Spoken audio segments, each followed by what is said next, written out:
ہے جو بھی ہوتا ہے ہمارے بھلے کے لیے ہوتا ہے۔ ہم انسانوں کی عقل ابھی اتنی بھی وسیع نہیں ہوئی کہ رب کے فیصلوں کو سمجھ سکے۔ وہ رب جو اپنے بندوں سے 70 ماؤں سے زیادہ محبت کرتا ہے، وہ اپنے بندوں کی بہتری کے لیے یہی فیصلہ کرتا ہے۔ یہ تقدیر اللہ کی لکھی گئی ہے اور رب بہتر فیصلے کرنے والا ہے۔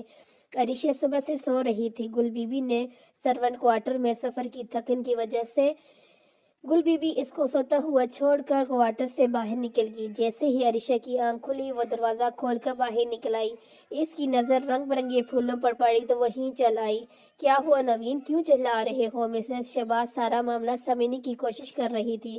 ماما پوچھیں اس لڑکی سے یہ یہاں کیا کر رہی تھی؟ نوین کلیجہ غصے سے بھرا تھا۔ یہ پھول توڑنے کی کوشش کر رہی تھی۔ اگر میں وقت پر نہ پہنچتا تو سارا پھول خراب کر چکی ہوتی ہے۔ وہ غصے سے عریشہ کو گھورتے ہوئے بولا۔ عریشہ کا بازو ابھی بھی اس کی گرفت میں تھا۔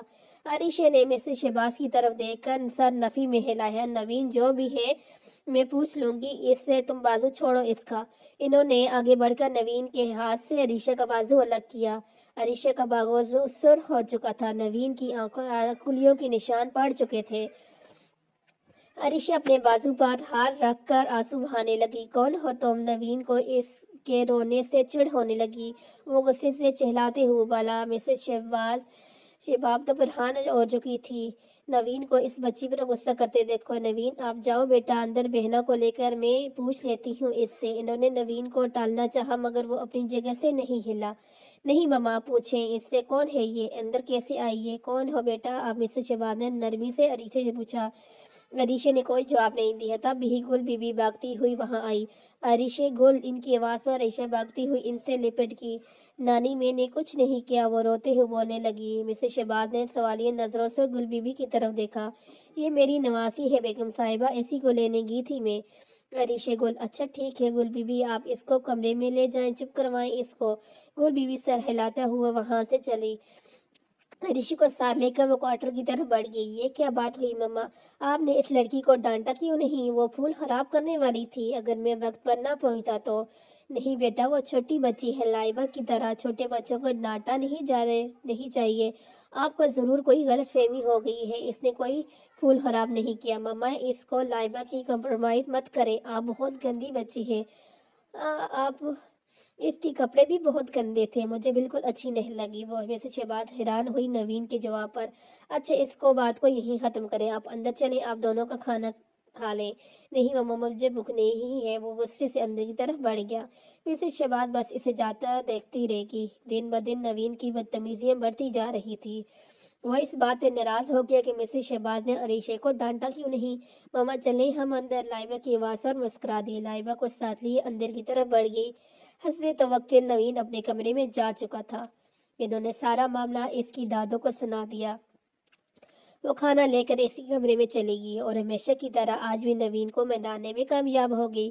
ایک وہی تو تھی جن کی بات مان لیتا تھا نوین۔ گل بی بی کو بہت وقت لگا عریشہ کو چپ کروانے میں۔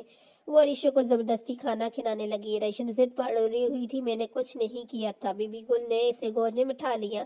میں جانتی ہوں میری عریشہ گل نے کچھ نہیں کیا۔ نوین بیٹے کو کوئی غلط فہمی ہوئی ہے، مجھے یقین ہے اپنی عریشہ گل پر۔ اگلی دفعہ جب تم نوین سے ملو تو اس کو بتا دینا کہ تم نے کچھ نہیں کیا۔ وہ عریشہ کو تسلیاں دے رہی تھی۔ دیکھو بیٹا، ہم غریب لوگ ہیں اور وہ امیر لوگ۔ آئندہ میری بیٹی نے ان کی کسی بھی چیز کو ہاتھ نہیں لگانا، اس کمرے میں ہی رہنا ہے، یہی ہماری زندگی ہے۔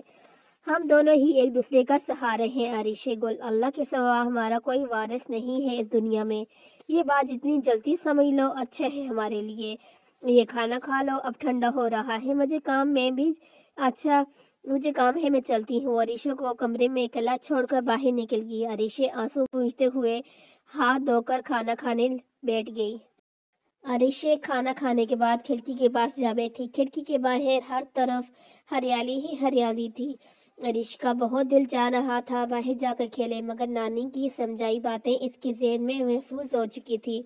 نانی اس بچی کی ذہن میں یہ بات بٹھا چکی تھی کہ اس کمرے سے باہر نہیں جانا۔ اب وہ اپنی نانی کے لیے مشکلات پیدا نہیں کرنا چاہتی تھی۔ ماں کی موت کے بعد اس کی سوتیلی ماں نے اسے بہت کچھ سکھا دیا تھا۔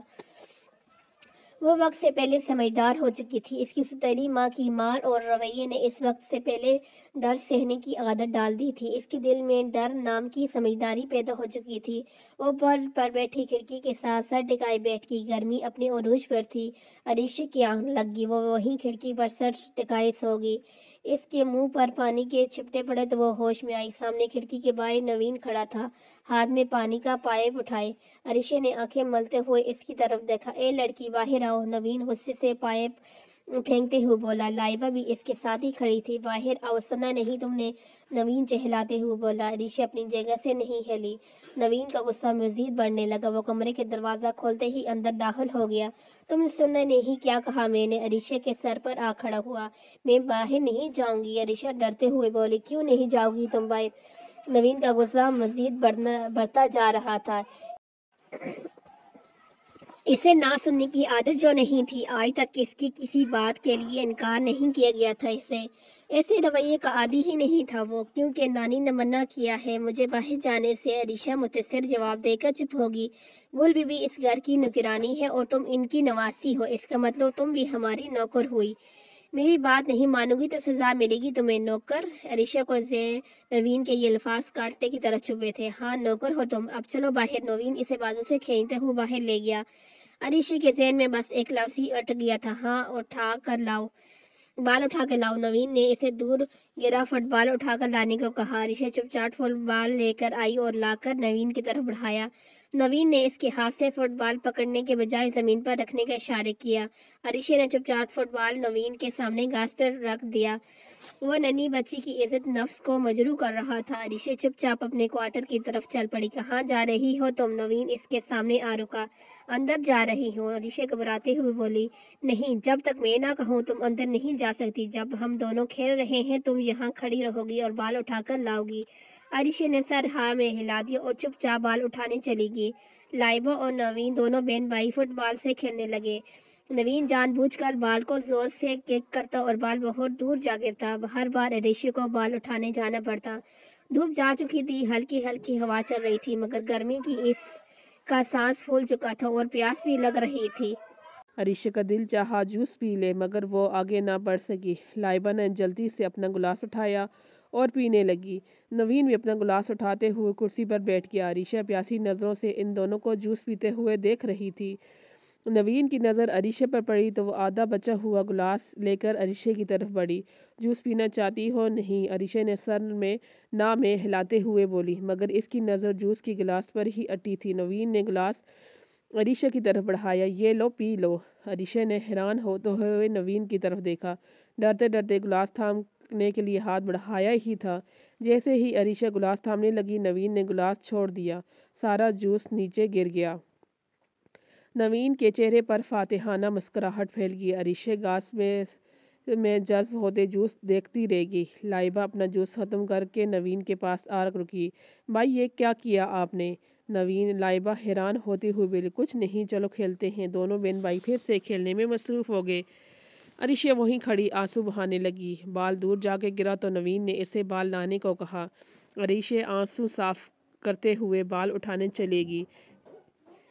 اسی وقت گارڈ نے گاڑی کا ہارن سنائی دینے پر گیٹ کھولا۔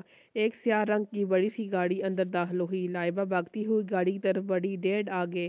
لائبہ چہلاتی ہوئی بھاگ رہی تھی۔ مسٹر شہباز مسکراتے ہوئے گاڑی سے باہر نکلے۔ لائبہ کو گود میں اٹھا کر پیار کیا اور اندر کی طرف بڑھنے لگے۔ عریشہ کو شدت سے اپنے بابا یاد آنے لگے۔ وہ بھی تو ایسے ہی کرتے تھے۔ گھر آتے ہی عریشہ کو گود میں اٹھا کر پیار کرتے اور پاس بٹھا کر کھانا کھلاتے۔ نوین بھی بھاگتے ہوئے مسٹر شہباز سے لپٹ گیا۔ وہ دونوں کو ساتھ لیے اندر کی طرف بڑھنے لگے۔ تبھی ان کی نظر دور کھڑے عریشہ پر پڑی۔ یہ کون ہے؟ وہ ایک ناگوار نظر عریشہ پر ڈالتے ہوئے بولے۔ یہ ڈیڈ، یہ گل بی بی کی نواسی ہے اور مجھے بالکل بھی اچھی نہیں لگی اس کے ہمارے گھر آنا۔